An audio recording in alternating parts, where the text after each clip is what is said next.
नमस्कार मित्रांनो, one shot rapid रिव्हिजनच्या सिरीजमध्ये आजच्या लेक्चरमध्ये आपण बघणार आहोत breathing and exchange of gases. Breathing आणि एक्सचेंज ऑफ गॅसेस ह्याचे डिटेल व्हिडिओ जर तुम्हाला बघायचे असतील तर तुम्ही परम एज्युकेशन यूट्यूब चॅनलवरती जाऊन डिटेल डिस्क्रिप्शन असणारे किंवा डिटेल डिस्कशन केलेले व्हिडिओज बघू शकता. ह्यामध्ये आपण काय करतो टोटली, कारण आपल्यामध्ये 2 ते 2.5 महिन्यांचा अवधी, कदाचित 3 महिने एक्सटेंड होऊ शकेल एक्झाम, तर नीटला 2 ते 3 महिन्यांचा एक अप्रॉक्सिमेट टाइम पिरियड बाकी आहे. तर आता फक्त आणि फक्त NCERT बेसवरतीच आपण सर्व याच्यामध्ये डिस्कशन करणार. ठीक आहे, राईट. चला मग वेळ न घालवता सुरुवात करूयात. Breathing and exchange of gases. Breathing याला नॉर्मल एक टर्म आपण देतो. ब्रीदिंगला आपण नॉर्मली काय म्हणतो, breathing is also considered as कुठे रे, हा ब्रीदिंग, ब्रीदिंगला आपण कन्सिडर करतो respiration. Breathing is also commonly called as respiration.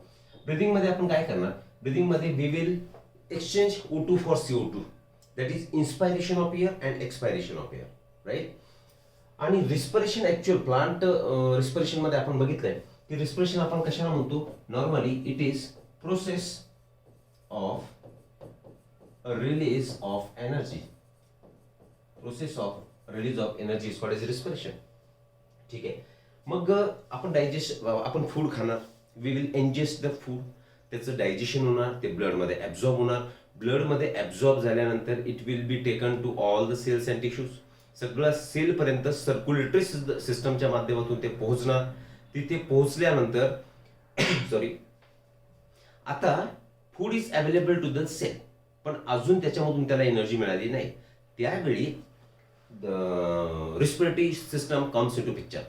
आता यावेळी कोण येणार, रिस्पिरेटरी सिस्टम तिथे रोल प्ले करणार. मग रिस्पिरेटरी सिस्टमच्या माध्यमातून we will inhale oxygen that will be taken to the cells and it will cause, म्हणजेच ऑक्सिजन आता फूडचं ऑक्सिडेशन करणार and we will get energy, आपल्याला एनर्जी मिळणार. That is why we we define respiration as a process of release of energy. Right. चला one by one आपण सर्व गोष्टी बघून घेऊ फटाफट कमी वेळेमध्ये. Right, process of exchange of O2 from the atmosphere with CO2 produced by the cell is called as breathing and commonly termed as respiration. Respiration चे पार्ट हे वेगवेगळ्या ऑर्गॅनिझम मध्ये वेगवेगळे असतील. ठीक आहे ना.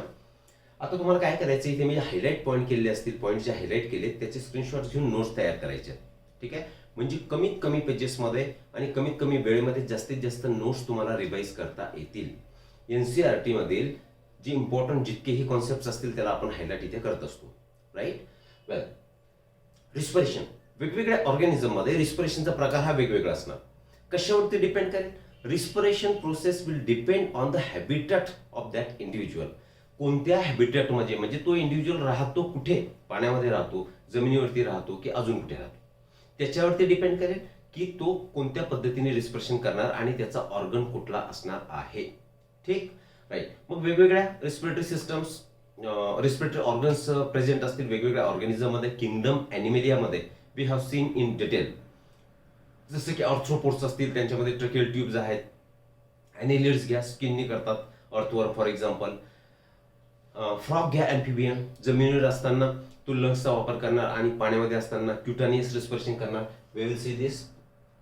आता ही जी तुम्हाला हायलाइट केलेले पॉईंट्स आहेत बस तुम्हाला इतकंच लक्षात ठेवायचं, याच्यामध्ये कुठला कॉन्सेप्ट नाही. राईट. कशावर डिपेंड करतं सांगितलं आपण, their habitat and the level of organization. तो ऑर्गॅनिझम सिम्पल आहे की कॉम्प्लेक्स आहे, like human being or animals. Right, त्याच्यावरती डिपेंड करेल. स्पॉन्जेस म्हणजे पोरिफेरन, सिलेंट्रेट अँड प्लेटिहेल्मिंथिस हे कशाने करणार, बाय सिम्पल डिफ्युजन. कशाने करणार, बाय सिम्पल डिफ्युजन. अर्थवर्म मध्ये मॉइस्ट क्युटिकलचा वापर होणार. यात समजून सांगण्यासारखं अजिबात काही नाही, फक्त एक्झाम्पल लक्षात ठेवा आणि आपण त्याला सुटसुटीत केलंय. इन्सेक्ट्स मध्ये ट्रकेल ट्यूब्स असतील, ॲक्वेटिक ऑर्थ्रोपॉड आणि मोलिस्क जर असतील तर त्यांच्यामध्ये गिल्सच्या माध्यमातून रिस्पिरेशन होणार. टेरेस्ट्रियल फॉर्म जे असतील जमिनीवरती राहणारे तर त्यांच्यामध्ये व्हॅस्क्युलराइज म्हणजे ब्लड वेसल असणारा एक स्ट्रक्चर, आणि त्या स्ट्रक्चर इज लंग. आणि मोस्टली रेप्टाईल बर्ड आणि मॅमल हे सुद्धा कशाने करतील, लंग्सने करतील. फिशेस व्हर्टिब्रेट्स आहेत, गिल्सचा वापर करून रिस्पिरेशन करणार. वेल, ॲम्फिबियन्स लाईक फ्रॉग, आत्ताच बोललो आपण, जमिनीवर असताना लंग्सचा वापर करेल आणि पाण्यामध्ये असताना मॉइस्ट स्किनच्या माध्यमातून तो रिस्पिरेशन करणार. राईट. चला आता human respiratory system. Human respiratory system याच्यामध्ये एक्सप्लेन करण्यासारखं काही नाही, तरी सुद्धा आपण ब्रीफली याला घेऊन घेऊ. आपण सांगू ह्युमन रिस्पिरेटरी सिस्टम मध्ये काय काय येणार, तर it will start from nostril, आपल्या नाकपुड्या, नाकांची छिद्र, right. It will open into nasal chamber. Nasal chamber मध्ये तो ओपन होणार. नेझल चेंबर नंतरचा जो पार्ट असेल that part is your pharynx. Pharynx नंतर लॅरिंग्स, लॅरिंग्स नंतर ट्रकिया. ट्रकिया डिव्हाइड होणार, त्याच्यापासून ब्रॉन्काय तयार होणार. मग primary bronchiole, secondary bronchiole, tertiary bronchiole, finally terminal bronchiole आणि अल्व्हिओलस. आणि अल्व्हिओलस ही साईट अशी असेल की ज्या ठिकाणी exchange of O2 for CO2 will take place, right. याच्याबद्दल थोडक्यात बघू आपण. See here. आता नॉस्ट्रिलचं काम काय? नॉस्ट्रिलचं काम असणार आहे की आपण एअरचं इनहेलेशन करणे. मग या नेझल चेंबरमध्ये, नेझल कॅव्हिटीमध्ये म्हणू आपण, राईट. या कॅव्हिटीमध्ये हेअर्स प्रेझेंट आहेत. सेकंड थिंग, हेअर सोबतच म्युकस सुद्धा तिथे प्रेझेंट आहे. यांचं काम काय? फिल्टर आलेली जी एअर आहे, हवा जी आहे त्याच्यासोबत डस्टही असणार किंवा मायक्रो ऑर्गॅनिझम असतील त्यांचं फिल्ट्रेशन करणे, हे काम झालं तुमच्या हेअर आणि म्युकसचं, राईट. डिटेलमध्ये आपण जाणार नाही, फक्त यासाठी डिस्कस करू. Nasal chamber will open into pharynx. माहिती आहे तुम्हाला, नेझल चेंबर जर फॅरिंग्स मध्ये ओपन होत असेल तर त्याला आपण नाव दिलं नेझोफॅरिंग्स. आणि तेच चेंबर जर ओरल कॅव्हिटीमध्ये ओपन होत असेल तर त्याला आपण म्हटलो तो ओरोफॅरिंग्स. म्हणजेच हा जो फॅरिंग्स आहे, pharynx is common passage. It is common passage for air and food. Air आणि फूडचा कॉमन पॅसेज कोण झाला? मग तुमचा फॅरिंग्स झाला, राईट. फॅरिंग्स नंतर तुमचा येणार लॅरिंग्स. लॅरिंग्सला कशाने बनलेला आहे larynx? Larynx is made up of cartilaginous structure, right. And it is also called as sound box. का साऊंड बॉक्स आपण याला म्हणतो? Because it produces vibrations. आणि त्या व्हायब्रेशन प्रोड्यूस होणे म्हणजेच काय? साऊंड तयार होणे. आता या लॅरिंग्स मध्ये फूड पार्टिकलची एंट्री होऊ नये म्हणून त्याच्यावरती इथे ग्लॉटिस आहे आणि ग्लॉटिसच्या वरती अगेन कार्टिलेजिनस स्ट्रक्चर प्रेझेंट असेल, कार्टिलेजनी बनलेलं, that is called as epiglottis, right. मग लॅरिंग्स कशामध्ये ओपन झालाय? ट्रकियामध्ये. ट्रकियाला तुम्ही इथे बघू शकता. ट्रकियाला अजून आपण दुसरं नाव काय देतो? Trachea is also called as windpipe. वारा त्याच्यामधून येणार, हवा येणार. मग याच्यामधून हवाच यायला हवी. याच्यामधून काय आहे? कारण ट्रकियाच्या मागे काय इसोफेगस आहे, बरोबर की नाही? वेल, गलेट वगैरे आपण सगळ्या कॉन्सेप्ट बघितलेले आहेत. गलेट असणार तुमचं इसोफेगसचं ओपनिंग आणि ग्लोटिस असणार हे ट्रकियाचं ओपनिंग, बरोबर आहे. त्याच्यावरती एपिग्लॉटिस प्रेझेंट असेल, राईट. मग विंड पाईप आहे. विंड पाईप म्हणजे आता दिस इज कवर्ड बाय और it is made up of cartilaginous rings, incomplete ring. कशा असणार त्या? इनकम्प्लीट रिंग्स, कार्टिलेजच्याच बनलेल्या आहेत. लक्षात ठेवायचं nature, incomplete rings of cartilage, right. मग आता हे तुम्ही इथे डायग्राम मध्ये बघा, हे जे रिंग्स चालल्या तर ह्या रिंग्स ट्रकियाला करतायत. ट्रकिया रिंग्स पासून बनलेला आहे, इनकम्प्लीट, राईट. का असं असावं? कारण कार्टिलेज हे कसं असणार? सॉफ्ट असणार, इलास्टिक असणार. मग या ट्रकियल ट्यूबचं कोलॅप्सिंग होऊ नये, ती एकमेकाला चिपकू नये, that is why incomplete ring structure is there. Second thing, आता ट्रकिया डिवाइड होतो ब्रॉन्कायमध्ये, लेफ्ट ब्रॉन्काय आणि राईट ब्रॉन्काय, राईट. कोणत्या लेवलला? At the fifth thoracic vertebrae. ही जी लेवल आहे तर ही लेवल कोणती आहे? फिफ्थ थोरॅसिक व्हर्टिब्री, ठीक आहे. फिफ्थ थोरॅसिक व्हर्टिब्री वरती हा डिवाइड होणार, ब्रॉन्कायमध्ये जाणार. ब्रॉन्कायचं primary, secondary, tertiary, terminal bronchiole आणि finally vascularise bag, that is alveoli. मग हे अल्व्हिओलाई काय? इट इज व्हॅस्क्युलर स्ट्रक्चर ज्याच्यामध्ये ब्लड व्हेसल्स आहे. का? कारण अल्व्हिओलर असा पार्ट आहे की जिथे काय होणार? एक्सचेंज ऑफ गॅसेस होणार. Clear this? O2 for CO2. मग आता आपण जाऊ तर लंग्स कडे, जो मेन पार्ट आहे. लंग कशापासून बनलेला आहे? You can see. आता आतमध्ये कोणता पार्ट आलाय? Primary, secondary, tertiary bronchioles, alveoli. या सगळ्यांपासून जी पिशवी तयार झाली, बॅग तयार झाली, ज्याच्यामध्ये ब्लड व्हेसल, कॅपिलरी सुद्धा प्रेझेंट आहे, that structure is your lung. मग लंग कुठे प्रेझेंट असतो? तर lung is present in the thoracic chamber. हा थोरॅसिक चेंबर आहे. मग लंग्सला प्रोटेक्शन कोणापासून आहे? You can C in the centre there is heart, बरोबर की नाही? मग ह्या लॅटरल साइडला एक कोण प्रेझेंट असणार? रिब्स. व्हेंट्रल म्हणजे पुढची बाजू, इथे स्टर्नम, हा ब्रेस्ट बोन, मागे व्हर्टिब्रल कॉलम आणि खाली कोण असणार? तर डायफ्राम प्रेझेंट असणार. Muscular structure which is very delicate. याला जर डॅमेज झाला तर we will die, right. Sorry. मग हा जो हे जे लंग्स आहेत, वेल, लंग याच्याबद्दल खूप डिटेलमध्ये व्हिडिओज आपण बनवलेले आहेत. You can watch them, right. तर याला डबल मेम्ब्रेन स्ट्रक्चर प्रेझेंट असेल.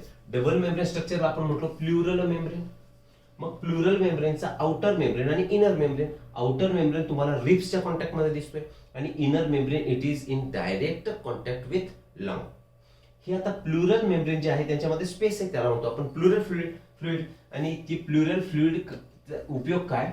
तर हे सगळं प्रोटेक्शन जे लंगला मिळालंय ते इट इज बोनीस प्रोटेक्शन. मग ते टफ स्ट्रक्चर असणार, तर त्याला डॅमेज होऊ नये, त्याचं मेकॅनिकल ॲब्रॅजन होऊ नये, ॲब्रॅजन म्हणजे तो घासू नये, त्याचं झीज होऊ नये, म्हणून there is presence of pleural fluid. Right.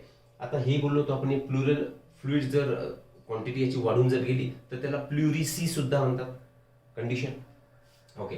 तर हे काय झालं in general the structure of your lung. शॉर्टमध्ये घेतलंय आपण, कारण जितकं तुमच्या एनसीईआरटी मध्ये तितकंच घेतलंय. क्लिअर. मग या रेस्पिरेटरी सिस्टम मध्ये एक कंडक्टिंग पार्ट असेल आणि एक एक्सचेंज पार्ट असेल. आपण बघू. सियर कंडक्टिंग पार्ट कुणापासून सुरू झाला?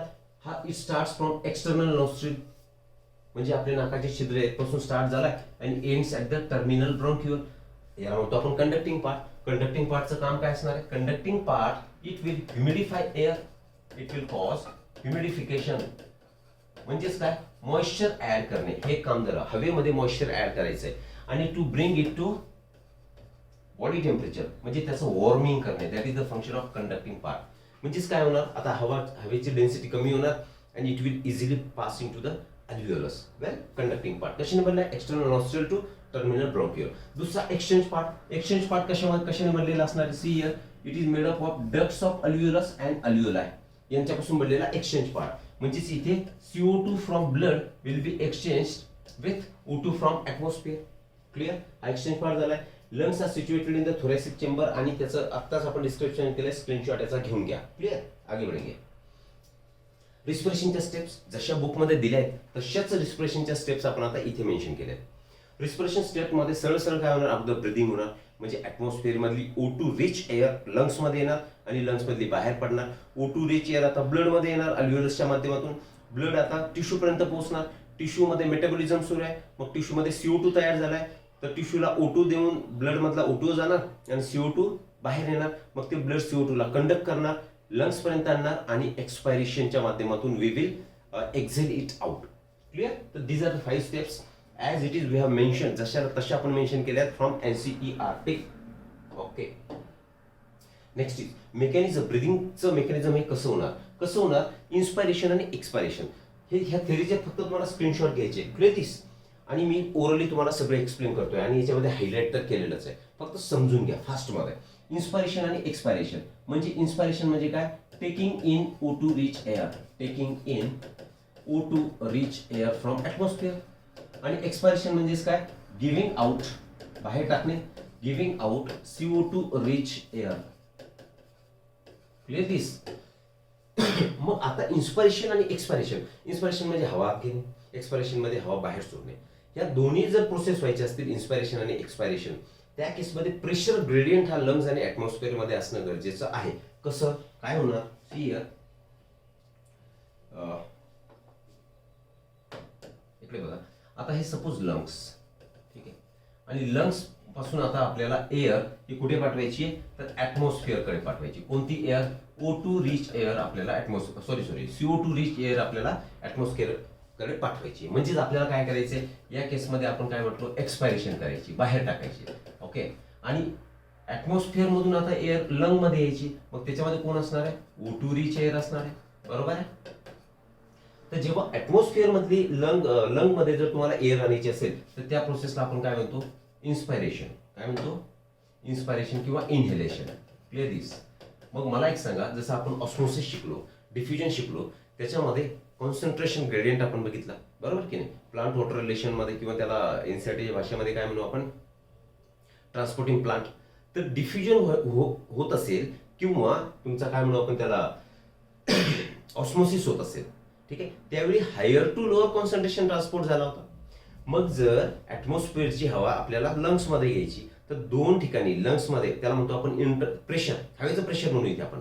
तर इंट्रापल्मनरी म्हणजे आपल्या लंग्स मध्ये असणारं प्रेशर हे कमी असायला हवं आणि ॲटमॉस्फिअर मध्ये जास्त असायला हवं. मग असा जो ग्रेडियंट असणार, डिफरन्स असणार, तर काय होणार? ॲटमॉस्फिअर मधली एअर आपल्या लंग्स मध्ये येणार. याचा उलटा करू आपण. जेव्हा ॲटमॉस्फिअर मध्ये प्रेशर कमी असेल आणि लंग्स मध्ये प्रेशर जास्त आहे तर तेव्हा हवा बाहेर टाकणार, त्याला म्हणणार आपण एक्सपायरेशन. मग हे इन्स्पायरेशन आणि एक्सपायरेशन किंवा हा जो ग्रेडियंट तयार होतोय, तर ग्रेडियंट का तयार होतोय? ग्रेडियंट केव्हा तयार होणार? नॉर्मल सिच्युएशन मध्ये काय असणार आहे की आपल्या लंग्स चलो एक काम करू, ह्याच्या माध्यमातून आपण जाऊ. Inspiration cannot curb the pressure within the lung हे आपण एक्सप्लेन केलंय. आणि expiration intrapulmonary pressure is higher than the atmospheric pressure. पुढे जाऊ. सी ग्रेडियंट आता कसा तयार होतो. ग्रेडियंट हा कुणाच्या माध्यमातून तयार होणार, तर ग्रेडियंट हा डायफ्रॅम आणि external and internal intercostal muscles यांच्या माध्यमातून हा प्रेशरचा डिफरन्स तयार होणार. ग्रेडियंट काय असतं रे बाबा, gradient is nothing but difference in the concentration. बरोबर. ओके. मग डायफ्रॅम आणि external and internal intercostal muscle यांच्या माध्यमातून आणि रिब्सच्या माध्यमातून. रिब्सच्या मध्ये प्रेझेंट असणारा पार्ट म्हणजे intercostal muscles. Right. Okay. Inspiration कसं होणार. इन्स्पिरेशन दोन गोष्टीच्या मध्ये लक्षात ठेवा. अँटेरियर पोस्टेरियर ऍक्सिस असं व्हॉल्यूम आपल्या थोरॅसिक कॅव्हिटीचं वाढणार. This is thoracic chamber. त्या चेंबरचं व्हॉल्यूम वाढण्याच्या दोन पद्धती. अँटेरियर पोस्टेरियर ऍक्सिस म्हणजे अँटेरियर आणि पोस्टेरियर असं वाढणार आणि असं वाढणार. ठीक आहे. म्हणजे ही चेस्ट पुढे येणार. ती केव्हा होणार, तर डायफ्रॅमच्या मदतीने आणि तुमचा स्टर्नम म्हणू आपण. ठीक आहे. किंवा रिब्सच्या मदतीने. रिब्सच्या मध्ये कोण आहे, इंटरकोस्टल मसल्स प्रेझेंट आहेत. तर एक अँटेरियर पोस्टेरियर ऍक्सिस मध्ये आणि एक डॉर्सो व्हेंट्रल ऍक्सिस मध्ये. केव्हा होणार, जेव्हा by the contraction of diaphragm. हा जो डायफ्रॅम तुम्हाला दिसतोय, दिस वन डोम शेप डायग्राम मध्ये बघितलं आपण. जेव्हा डायफ्रॅम कॉन्ट्रॅक्ट होणार तर तेव्हा थोरॅसिक चेंबरचं व्हॉल्यूम वाढणार. पण कोणत्या ऍक्सिस मध्ये वाढणार, अँटेरियर पोस्टेरियर ऍक्सिस मध्ये वाढणार. म्हणजे असं वाढणार. ठीक आहे. जेव्हा एक्सटर्नल इंटरकोस्टल मसल्सचं कॉन्ट्रॅक्शन होणार. ठीक आहे. रिब्सच्या मध्ये असणाऱ्या एक्सटर्नल इंटरकोस्टल मसल जेव्हा कॉन्ट्रॅक्ट होतील तेव्हा डॉर्सो व्हेंट्रल ऍक्सिस मध्ये, म्हणजे this is ventral, this is dorsal, तर असं व्हॉल्यूम थोरॅसिक व्हॉल्यूम वाढणार. म्हणजे आता थोरॅसिक केजचं व्हॉल्यूम वाढलंय. मग त्याच्यामध्ये कोण ठेवलेलं आहे, in that we have kept lungs. मग थोरॅसिक व्हॉल्यूम जर वाढलं, कॅव्हिटीचं व्हॉल्यूम वाढलं, तर लंग्सचं व्हॉल्यूम वाढणार. लंग्सचं व्हॉल्यूम वाढणार म्हणजे त्याच्यामध्ये तर हवा तितकीच होती. मग व्हॉल्यूम वाढलं तर लंग्समध्ये प्रेशर कमी होईल. प्रेशर कमी झालं की ऑब्व्हियस आहे प्रेशर लंग्समध्ये कमी, म्हणजे इंट्रा पल्मोनरी प्रेशर कमी झालं, त्यालाच म्हणतो आपण निगेटिव्ह प्रेशर. बरोबर की नाही. मग हे जे निगेटिव्ह प्रेशर आहे तर बाहेर कसं असणार, ऑब्व्हियसली हे रिलेटिव्ह टर्म आहे, कम्पॅरेटिव्ह. तर बाहेर कसं असणार, पॉझिटिव्ह. म्हणजे high pressure in the atmosphere, low pressure in the काय म्हणू आपण तुमचे पल्मोनरी प्रेशर लो असणार. मग हायर टू लो ट्रान्सफर होणार. म्हणजे ह्या प्रोसेसमध्ये तुमचं होणार इन्स्पायरेशन. याचा तुम्ही स्क्रीनशॉट घ्या. ओके. हे इन्स्पिरेशन झालं, एक्सप्लेन केलंय आपण. रिलॅक्सेशन. आता अगोदर कॉन्ट्रॅक्शन झालं, मग कॉन्ट्रॅक्शन झाल्यामुळे काय झालं, तर इन्स्पायरेशन झालं. जेव्हा डायफ्रॅम आणि इंटरकोस्टल मसल ह्या रिलॅक्स होतील, तर रिलॅक्स होणार तर काय होणार, ओरिजिनल पोझिशनला परत लंग्स येतील. म्हणजेच त्यांच्यामधला आता पल्मोनरी इंट्रापल्मोनरी प्रेशर हे वाढणार. का, थोरॅसिक व्हॉल्यूम कमी झालंय, मग त्याच्यामुळे पल्मोनरी व्हॉल्यूम सुद्धा कमी झालाय. म्हणजेच इंट्रापल्मोनरी प्रेशर आता वाढलंय. म्हणजे लंग्समध्ये जास्त आहे आणि बाहेर ॲटमॉस्फिअरमध्ये कमी आहे. त्यावेळी काय होणार, हायर टू लो ट्रान्सफर होणार. म्हणजेच काय होणार, एक्सपायरेशन होणार. क्लियर दिस. स्क्रीनशॉट ले लो और इतने जो हाईलाइटेड इस पे ध्यान दो. ठीक, यही एमसीक्यू आहे. मेकॅनिझम ऑफ ब्रिदिंग मध्ये आता जर नॉर्मली आपण काय करतो, नॉर्मली 12 ते 16 वेळा दर मिनिटाला आपण ब्रिदिंग करतो. जर हा ब्रिदिंगचा रेट तुम्हाला वाढवायचा असेल रामदेव बाबा, राईट, तर तुम्ही काय करू शकता की ॲब्डोमिनल मसल्सचा वापर करून इन्स्पायरेशन आणि एक्सपायरेशन म्हणजे ब्रिदिंगचा रेट तुम्ही वाढवू शकता. लक्षात ठेवायचं आहे, okay, increase the strength of inspiration and expiration by additional muscles in the abdominal. म्हणजे abdominal muscles will help to increase the strength of your breathing. 12 ते 16 पेक्षा तुम्ही जास्तही त्याला करू शकता, 30 करू शकता, 40 डिपेंडिंग ऑन द कपॅसिटी.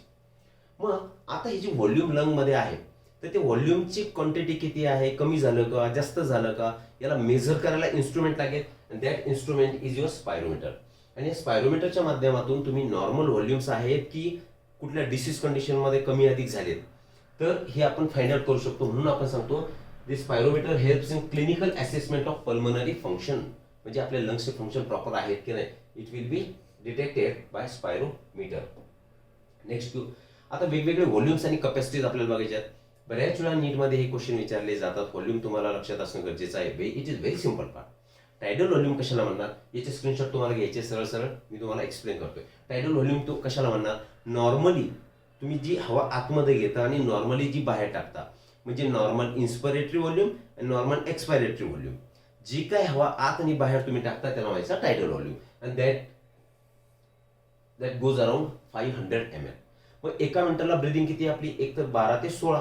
ठीक आहे. मग अंदाजे एक 6 ते 8 लिटर 6000 ते 8000 ml इतकी एअर तुम्ही इतके एअर काय झालं तुमचं टायटल व्हॉल्यूम झालं. दुसरं इन्स्पायरेटरी रिझर्व्ह व्हॉल्यूम IRV. जेव्हा नॉर्मल एक्सप्रेशन काय म्हणू आपण त्याला फोर्सफुली जेव्हा तुम्ही हवा आतमध्ये घेणार म्हणजे इन्स्पायरेशन करणार तर ऑब्व्हियस आहे की व्हॉल्यूम सुद्धा वाढणार, जास्त हवा आतमध्ये घेऊ शकणार, त्याला म्हणणार तुम्ही इन्स्पायरेटरी रिझर्व्ह व्हॉल्यूम. आणि त्याची क्वांटिटी किती आहे 2500 ते 3000 ml. व्हॉल्यूम लक्षात ठेवायचे. एक्सपायरेटरी रिझर्व्ह व्हॉल्यूम म्हणजे काय, जेव्हा फोर्सफुली तुम्ही एक्सपायर करता एअर फोर्सफुली नॉर्मल नाही तर that becomes expiratory reserve volume. आणि याची क्वांटिटी म्हणजे तुमच्या रेसिड्युअल व्हॉल्यूम इतकेच असणार म्हणजे 1000 ते 1100 ml. ठीक, पुढे जाऊ. Residual volume. रेसिड्युअल व्हॉल्यूम म्हणजेच काय, volume of the air remaining in the lungs even after foreseeable expiration.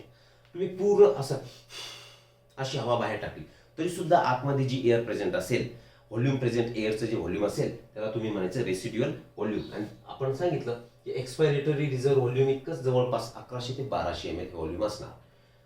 आता ही जी वेगवेगळे व्हॉल्यूम आहेत या व्हॉल्यूम्सला तर तुम्ही सम केला यांचा तर वेगवेगळ्या लंग्सच्या कपॅसिटी तयार होतात. त्या कपॅसिटीमध्ये इन्स्पायरेटरी कपॅसिटीमध्ये काय सांगितलं आपण, इन्स्पायर करायची हवा पण एक्सपायरेशन नॉर्मल असणार. म्हणजे नॉर्मल हवा आपण बाहेर सोडली नॉर्मल आणि फोर्सफुली आतमध्ये घेतोय. मग फोर्सफुली आपण आतमध्ये एअरचं व्हॉल्यूम किती घेऊ शकतो त्याला म्हणायचं तुम्ही इन्स्पायरेटरी कपॅसिटी. आता इन्स्पायरेटरी कपॅसिटी म्हणजेच काय होणार, tidal volume plus inspiratory reserve volume.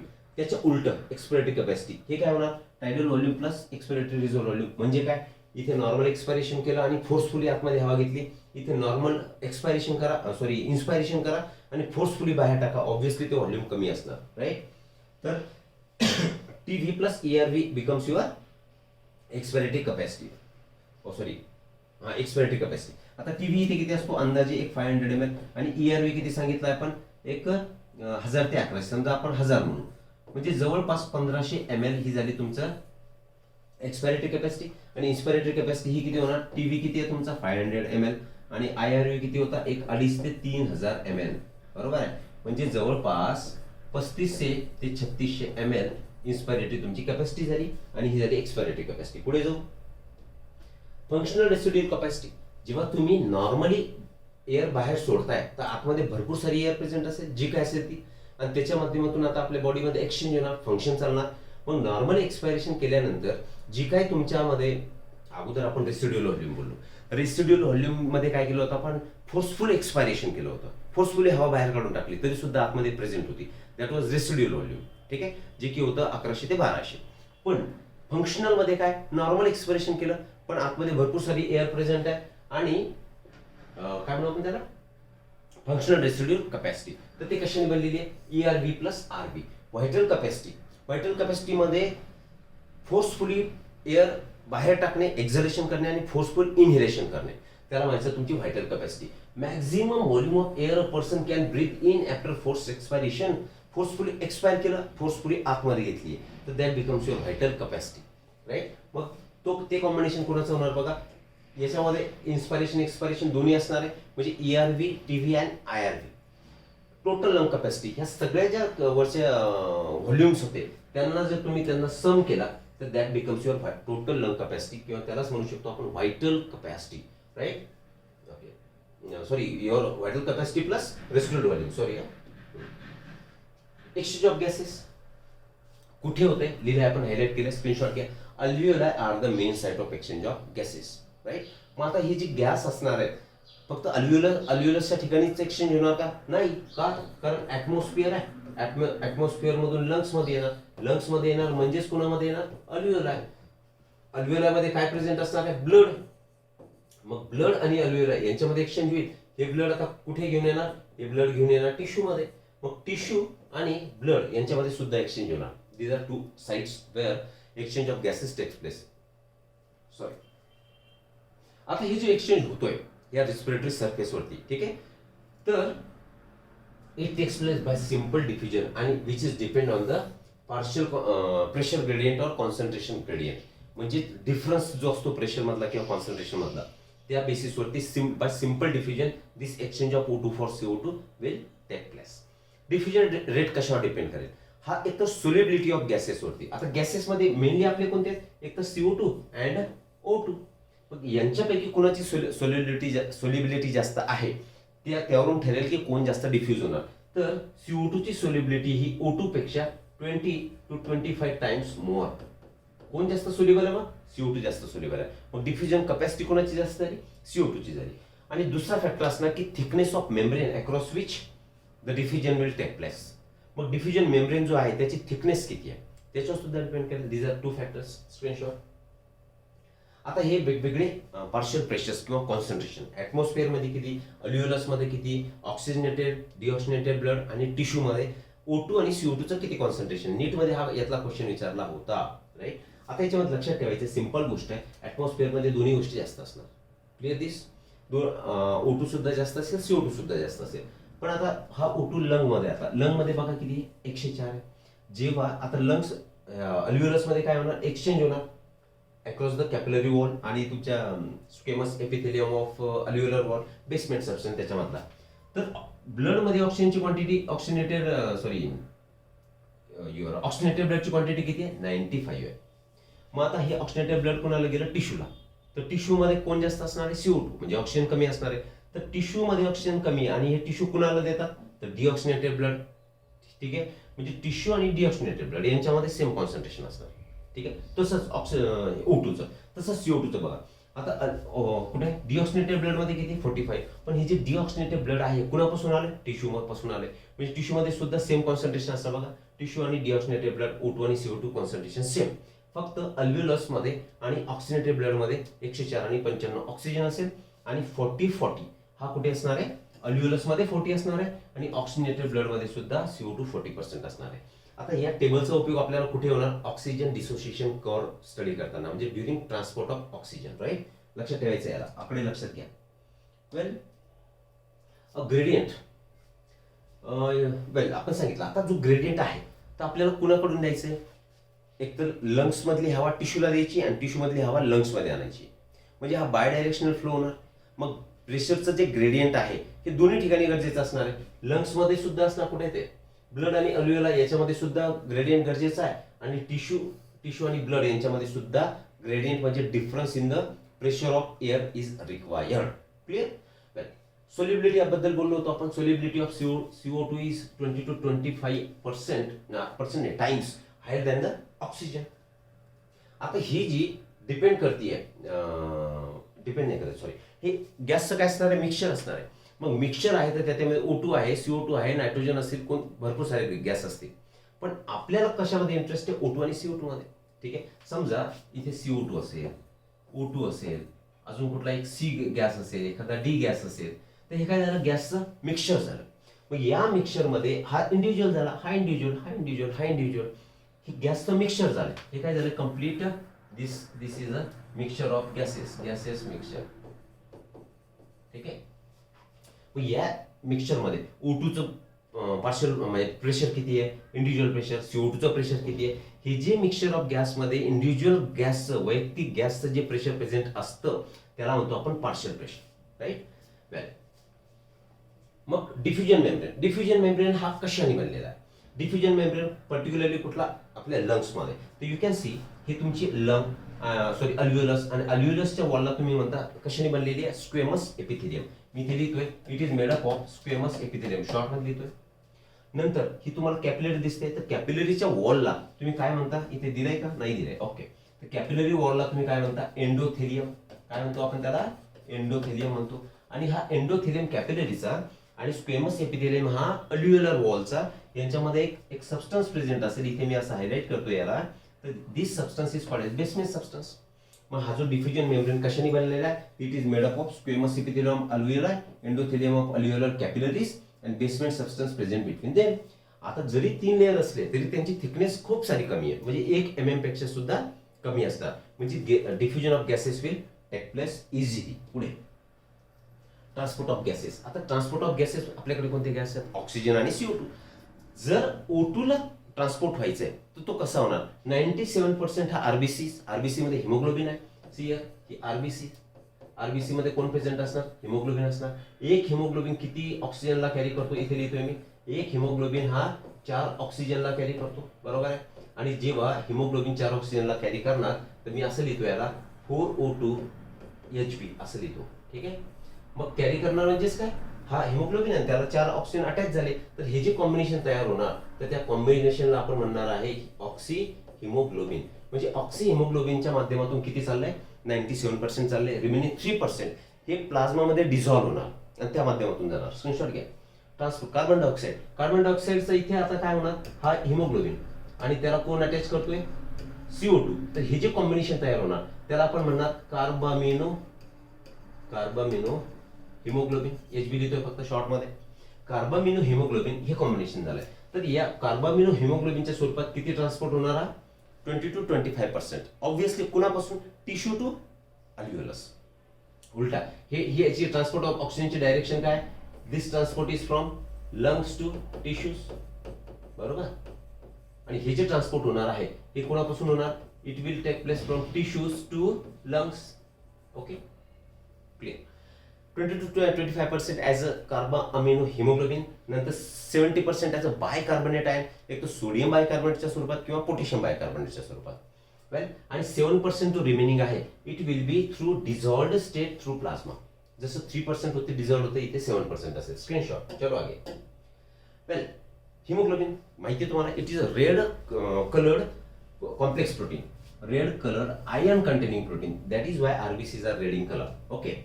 Oxygen bind to haemoglobin in reversible manner to form oxy haemoglobin. म्हणजेच काय होणार, हे 4 ऑक्सिजन आहेत या हिमोग्लोबिनला अटॅच झाले. ओके, तर याच्यापासून काय ऑक्सी हिमोग्लोबिन तयार झाला, पण कोणत्या मॅनरने, रिव्हर्सिबल. का, कारण हे जे अटॅचमेंट झाले, तर मी इथेच लिहितोय ऑक्सिजन जेव्हा हिमोग्लोबिनला अटॅच होणार त्याला म्हणतात असोसिएशन. आता हे कुठे झालं, अल्व्हिओलस मध्ये. याला कुठे घेऊन जायचंय, याला टिश्यू मध्ये घेऊन यायचंय. मग टिश्यू मध्ये त्याचं काय होणं गरजेचं आहे, टिश्यू मध्ये डिसोसिएशन होणं गरजेचं आहे. म्हणजे हिमोग्लोबिन आता ऑक्सिजनला रिलीज करणार, त्याला म्हणतो आपण डिसोसिएशन. ठीक आहे. Each haemoglobin carry 4 molecules. We have written this. Binding of oxygen with haemoglobin is primary related to partial pressure of O2. Okay, म्हणजेच पार्शियल प्रेशर O2चं जर जास्त असेल तर O2 हा डिफ्यूज होणार आणि तुमच्या हिमोग्लोबिन सोबत अटॅच करणार. ठीक आहे. अजून बाकीचे फॅक्टर्स असतील. हे जे हिमोग्लोबिन प्लस ऑक्सिजन यांचं जे असोसिएशन होणार आहे, काय होणार, असोसिएशन, हे जोडल्या जाणार. हे डिपेंड कशावर करणार, पार्शियल प्रेशर ऑफ ऑक्सिजन कसं लागणार, जास्त लागणार. बाकीचे फॅक्टर कोणते, मग पार्शियल त्या मिक्सचर, गॅसच्या मिक्सचरमध्ये CO2 पण आहे, मग CO2चं प्रेशर हे कसं लागणार, तर लेस लागणार. ठीक आहे. दुसरा फॅक्टर अजून असेल H+ आयन्स, हे सुद्धा कमी लागतील आणि टेम्परेचर जे असणार आहे हे सुद्धा कमी असणार. आणि ह्या सगळ्या कंडिशन्स तुम्हाला कुठे बघायला मिळतात, तर you can observe this condition at the level of lungs. हे लंग्स मध्ये सगळ्या कंडिशन आहे. म्हणजेच लंग्स मध्ये आता काय होणार, यांचं असोसिएशन होणार. ठीक आहे. मग लंग्स मध्ये जे असोसिएशन होते तर पार्शियल प्रेशर ऑफ O2 जास्त असल्यामुळे होणार. याचं उलट बघू आपण. पार्शियल प्रेशर ऑफ ऑक्सिजन कुठे कमी असणार, ऑब्व्हियसली टिश्यू मध्ये कमी असणार, कारण टिश्यू मध्ये कॅटाबॉलिझम झालं म्हणजे त्यातून CO2 बाहेर पडला. मग टिश्यूचं कॅटाबॉलिझम झालं म्हणजे एनर्जी पण बाहेर पडली, तिथे टेम्परेचर जास्त असणार. बरोबर आहे. आणि H+ आयन्स सुद्धा जास्त असणार. का, बायकार्बोनेट आयन सोबत H+ तयार होणार. तो आता डिटेल व्हिडिओ तुम्हाला बघायचा असेल तर तुम्ही परम एज्युकेशन YouTube चॅनलवरती बघू शकता. राईट. आता याचं उलट करू आपण. असोसिएट झाल्यानंतर त्याला काय व्हावं लागणार, डिसोसिएशन व्हावं लागणार. वेल, मी इथे लिहितोय, इथे Hb O2 कॉम्बिनेशन म्हणजे असो काय तयार झालंय तुमचा आता, हा ऑक्सी हिमोग्लोबिन. आपण बघतोय ट्रान्सपोर्ट ऑफ ऑक्सिजन. क्लिअर. मग ऑक्सी हिमोग्लोबिन तयार झालं. आता याला कॅरी करायचंय, कुठे आणायचंय, तर हे लंग्स मध्ये होतं, आता आपल्याला तो आणायचं टिश्यू पर्यंत. बरोबर आहे, टिश्यूज. तर हा ऑक्सी हिमोग्लोबिन आलाय आता टिश्यूज कडे. आता इथे आपल्याला त्याचं काय करायचं, डिसोसिएशन. म्हणजेच आता Hb पासून कोण रिलीज करायचं आहे, ऑक्सिजन रिलीज करायचा. तो कुणाला मिळणार, टिश्यूला मिळणार. ठीक आहे. पण याला फेवरेबल फॅक्टर कोणते असतील, तर या ठिकाणी ऑब्व्हियस आहे, कुणाचं प्रेशर जास्त लागणार, PCO2 हा जास्त असणार. H उलट करायचंय, H+ आयन जास्त असणार. टेम्परेचर, एनर्जी रिलीज झाल्यामुळे हेही जास्त असणार. फक्त कमी काय असणार, partial pressure of oxygen will be less. पण ह्या कंडिशन फेवरेबल आहेत. ह्या कंडिशन जर असल्या तर डिसोसिएशन होणार ऑक्सिजन आणि हिमोग्लोबिनचं आणि टिश्यूला ऑक्सिजन मिळणार. ठीक आहे. आणि असोसिएशन करताना पार्शियल प्रेशर ऑक्सिजनचं जास्त लागणार. बाकी तिन्ही factor PCO2, H+ ion concentration आणि टेम्परेचर हे कमी लागणार. Clear this association and dissociation. This is how it will be carry to the tissues. Well, okay, याचा तुम्ही स्क्रीनशॉट घेऊन घ्या. आता जेव्हा असोसिएशन होतं कुणाचं, ऑक्सिजनचं आणि हिमोग्लोबिनचं, तर त्यावेळी पार्शियल प्रेशरची गोष्ट आपण करतोय. तर आपण इकडे काय दाखवले 20, 40, 60, 80, 100. It is the partial pressure of oxygen PO2. आणि इकडे काय दाखवलं percent saturation of haemoglobin with oxygen. किती कॉन्सन्ट्रेशन किंवा पार्शियल प्रेशर ऑक्सिजनचं असेल त्यावेळी किती सॅच्युरेशन होणार. मिनिंग काय झालं याचा, सी एक ॲडिशनल थोडंसं, आपल्याकडे आपल्या बॉडीमध्ये ॲव्हरेज 15 ग्राम काय असतो हिमोग्लोबिन पर 100 ml, म्हणजे त्याला डेसिलिटर म्हणतो. ठीक, तर प्रत्येक 100 ml ब्लडमध्ये 15 ग्राम हिमोग्लोबिन आहे, हिमोग्लोबिनचा काउंट आहे. आता यात काय होतंय, एक हिमोग्लोबिन जो असेल तो जवळपास 1.34 ml ऑक्सिजनला कॅरी करतो. समजलो इथे. 1 ग्राम हिमोग्लोबिन जर असेल, 1 ग्राम हिमोग्लोबिन, तर 1.34 ml इतका तो काय करतोय ऑक्सिजनला कॅरी करतोय. आपल्याकडे किती ग्राम आहे, वी हॅव 15 ग्राम, मग मल्टिप्लाइड बाय 134, तर 20 ml काय ऑक्सिजन. म्हणजेच 100 ml ब्लड मध्ये किती ऑक्सिजन प्रेझेंट असणार, 20 ml प्रेझेंट असणार. पण त्याच्यापैकी only 5% of oxygen will be given to tissue. त्यातला टिश्यूला फक्त किती मिळणार, 5% नाही, सॉरी मला ml म्हणायचं होतं. किती, only 5 ml of oxygen will be delivered to the tissue. 100 ml मध्ये 20 ml प्रेझेंट आहे ऑक्सिजन 100 ml ब्लड मध्ये, पण त्याच्यापैकी फक्त 5 ml म्हणजे 25% चाललंय. पण केव्हा, रेस्टिंग कंडिशन मध्ये. एक्सरसाइज केली तर ऑब्व्हियसली जास्त क्वांटिटीची रिलीज होणार, पण नॉर्मल कंडिशनची आपण गोष्ट बोलतोय. पुढे जाऊ. आता जेव्हा तुम्ही पर्सेंट सॅच्युरेशन आणि पार्शियल प्रेशर जर याचा ग्राफ जर घेतला तर ऑक्सिजन डिसोसिएशन कर्व हा सिग्मॉइड शेप दिसतो.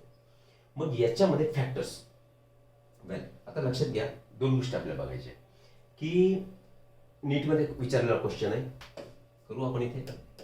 हा जो कर्व आहे हा राईट साईडला केव्हा झुकणार किंवा याची शिफ्टिंग ही राईट साईडला केव्हा होणार है ना, राईट साईड शिफ्ट, याला मी राईट शिफ्ट लिहितो सरळ सरळ.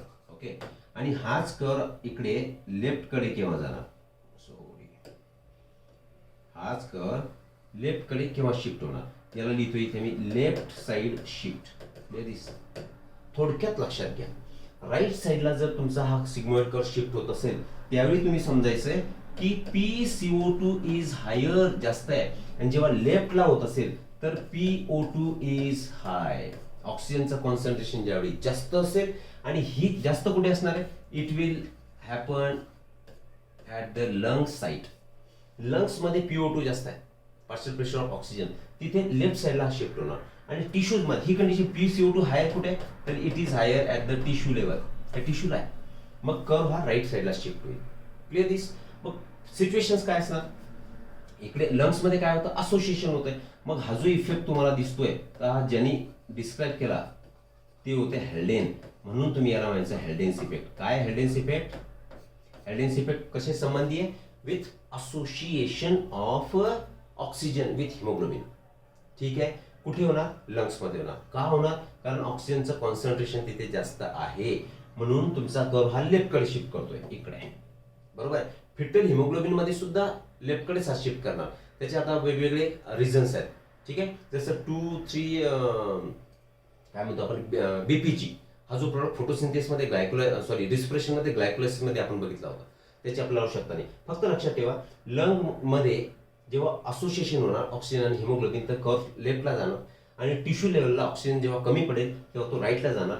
लंग्स मध्ये इफेक्ट कोणी स्टडी केला, हेल्डेन, म्हणून त्याला म्हटलं आपण हेल्डेन्स इफेक्ट. आणि टिश्यू मध्ये ज्यांनी स्टडी केला ते होते बोहर, म्हणून त्याला म्हणायचं बोहर्स इफेक्ट. क्लिअर. हा, याच्या फार डिटेलमध्ये आपल्याला जाण्याची गरज नाही. म्हणजेच इन शॉर्ट पुन्हा एक वेळा या टिश्यू लेवलला इथे लिहितो मी परत टिश्यू राईट साईड, तर टिश्यूला काय होणार, टिश्यू साईडला होणार आहे डिसोसिएशन. आणि इकडे लिहितोय मी लंग्सला ऑलरेडी एक्सप्लेन केलंय, तर या साईडला काय होणार, असोसिएशन. कुणाचं, association of haemoglobin and oxygen, and dissociation of haemoglobin and oxygen.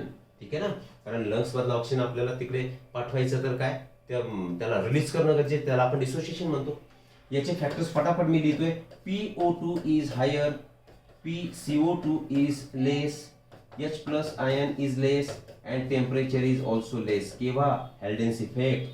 Bohr's effect मध्ये उलट करा, PCO2 is higher, H plus is higher, temperature is also higher and PO2 is less. Clear this? याला म्हणतो आपण oxygen dissociation curve. आगे बढ़ेंगे. चलो, हे सगळं मी एक्सप्लेन केलंय. फक्त तुम्ही आता याचा काय करायचंय स्क्रीनशॉट घ्यायचा आहे. Right. This clearly indicates that O2 get bound to hemoglobin in the lung surface and get dissociated at the tissue. सांगितलं आपण. Every 100 ml of oxygenated blood can deliver 5 ml of oxygen to the tissues. हे सुद्धा अपन बघितलं. Screenshot. आगे बढ़ते हैं. अब देखो ट्रांसपोर्ट ऑफ कार्बन डाइऑक्साइड. वो तो था हमारा ऑक्सीजन का transport from lungs to tissues. अब टिश्यूज में CO2 बनेगा, तो CO2 को कहाँ ले आना है? तो लंग्स के पास ले आना है. तो ये होगा ट्रांसपोर्ट ऑफ, उल्टा ट्रांसपोर्ट करेंगे अभी. देखो क्या होगा, यहाँ पे लिख दिया मैंने, ये है आपकी टिश्यू. ठीक आहे तुमची टिश्यू. टिश्यू मध्ये कॅटाबॉलिझम झालं. कॅटाबॉलिझम झाल्यानंतर आता CO2 गॅस हा बाहेर पडला. ठीक आहे. आता हा गॅस बाहेर पडल्यानंतर आपण सांगितलं की कुठे लिहिले आहे 20 to 25% हा कोण घेऊन येणार? हिमोग्लोबिन घेऊन येणार. 70% कोणाच्या माध्यमातून येणार? कोणत्या स्वरूपात? बायकार्बोनेट आयन्सच्या स्वरूपात हा ट्रान्सपोर्ट होणार. आणि रिमेनिंग 7% हा प्लाझ्मा, डिझॉल्व्ड स्टेट इन प्लाझ्मा या पद्धतीने येणार. बरोबर आहे. मग आता टिश्यू मधून CO2 आला, बाहेर पडलाय, हा ऑब्व्हियसली कशामध्ये येणार? ब्लड मध्ये येणार. ठीक आहे. ब्लड मध्ये कोण प्रेझेंट आहे? RBC प्रेझेंट आहे. RBC मध्ये कोण आहे? हिमोग्लोबिन. मग HbCO2 कॉम्बिनेशन होईल. बरोबर की नाही? राईट. पण आता हे नॉर्मल झालं, आपलं कार्ब अमिनो हिमोग्लोबिन तयार होणार. ठीक आहे. HbO2 जेव्हा CO2 हा ब्लड मध्ये येणार, तर ब्लड मध्ये वॉटर आहे.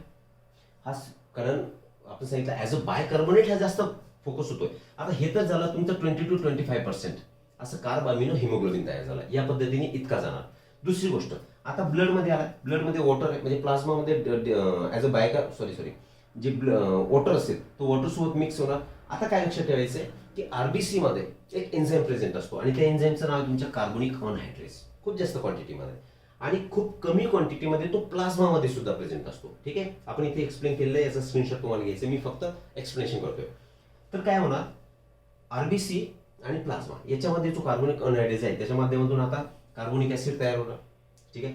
आता हे ब्लडच्या माध्यमातून कंडक्ट होणार. आता लंग्सच्या साईडला पोहोचलं, लंग्सला आलं म्हणजे पुन्हा हे असोसिएट झाले होते, आता याला डिसोशिएट करायचं.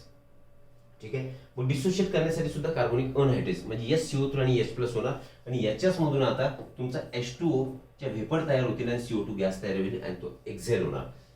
All the things are given here. ठीक आहे. याचा स्क्रीनशॉट घ्या. At the tissue site where partial pressure of PCO2 is high, already बोललो आपण, CO2 diffuses into blood. Blood मध्ये येतं. ब्लड म्हणजे RBC आणि plasma and forms HCO3. Clear. हा मी मी चुकून एक बोललो, लंग्सचा उल्लेख केला होता मी मागच्या रिएक्शन मध्ये, पण हे कुठे? तर प्लाझ्मा आणि तुमच्या ब्लड मध्ये, RBC मध्ये. At the alveolar site PCO2 is low, माहिती आहे. Reaction process in the opposite direction, उलटी रिएक्शन होणार, म्हणजेच आता CO2 आणि H2 त्याच्यापासून तयार होणार. का? कारण हे बायकार्बोनेट कुणापासून तयार झाले होते? H2 आणि CO2. याचा उलटा काय होईल? परत त्या बायकार्बोनेट पासून H2 आणि CO2 तयार होतील, पण कुठे? At alveolar site. Okay. CO2 trapped as a bicarbonate at the tissue level and transported to alveoli. इथे टिश्यू लेवलला कोणत्या स्वरूपात ट्रॅप झाला होता? हा बायकार्बोनेटच्या, आणि हा ट्रान्सपोर्ट झाला आणि अल्व्हिओलच्या तिथे तो CO2 काय झाला? रिलीज झाला. Every 100 ml of deoxygenated, obviously CO2 carry करणाऱ्या ब्लडला म्हणतो आपण डिऑक्सिनेटेड. 100 ml डिऑक्सिनेटेड ब्लड मध्ये you will find 4 ml of CO2. म्हणजेच 100 ml डिऑक्सिनेटेड ब्लड असेल तर ते 4 ml CO2 हे अल्व्हिओलस पर्यंत येऊन सोडून देणार. राईट. पुढे जाऊ. Regulation of respiration. रिस्पिरेशनचं रेग्युलेशन तुम्हाला जर स्टडी करायचं असेल तर it is controlled by medulla oblongata. फटाफट लेंगे अभी. It is control regulated by medulla oblongata in the brain. Okay.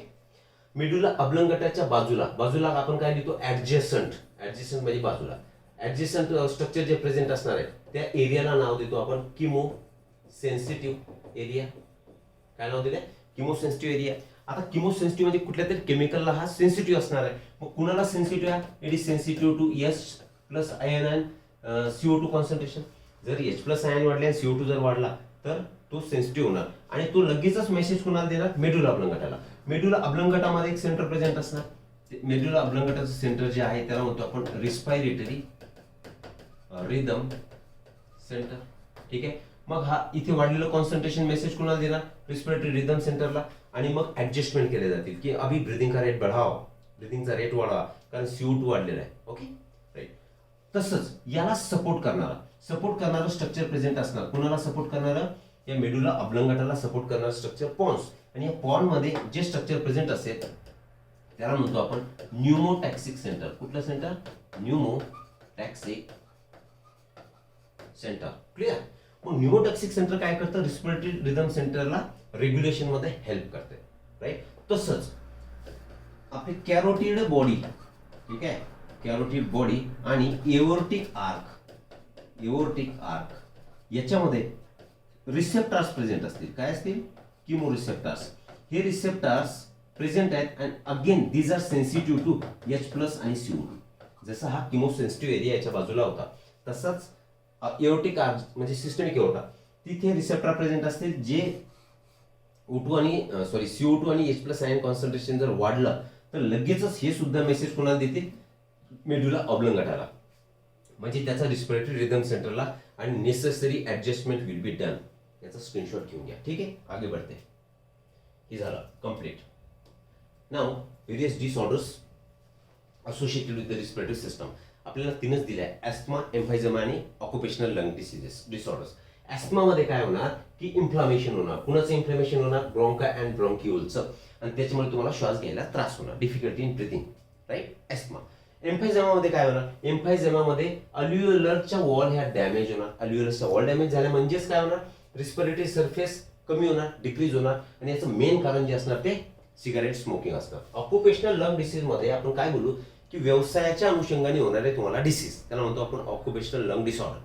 जसं की स्टोन ग्राइंडिंगची एखादी इंडस्ट्री असेल, मायनिंग असेल, तर छोटे छोटे पार्टिकल तयार होतील, ते इनहेल होतील, इन्स्पायरेशन होईल, लंग्समध्ये जातील आणि लंग्समध्ये ते काय करणार तर फायब्रोसिस करणार, इन्फ्लामेशन होणार. खूप जास्त वेळ जर ते आत जात राहिले तर लंग्सचं इन्फ्लामेशन होणार आणि कंडिशन एक उद्भवणार आणि ती कंडिशन म्हणजे fibrosis. Fibrosis means proliferation of fibrous tissue. म्हणजेच त्याचा रिझल्ट काय होणार? It will result into serious lung damage. लंगचा खूप सारा डॅमेज याच्यामध्ये होऊन जाईल. Right? This is how we have finished the quick rapid revision, one shot revision of breathing and exchange of gases. Hope तुम्हाला या सगळ्या गोष्टी सुटसुटीत समजल्या असतील. जे पॉईंट हायलाईट केले वारंवार मी सांगतोय त्याच्यावरती फोकस करा. म्हणजे एक आता जे हायलाइटेड पॉईंट जर तुम्ही फक्त नोट्सच्या स्वरूपात बाहेर काढले तर फार 10-15 मिनिटांमध्ये एक चॅप्टर तुमचा रिवाइज होणार. होप तुम्हाला सगळं समजलेलं असावं. ठीक आहे, आता नेक्स्ट लेक्चरमध्ये नेक्स्ट चॅप्टर सोबत भेटूयात. तोपर्यंत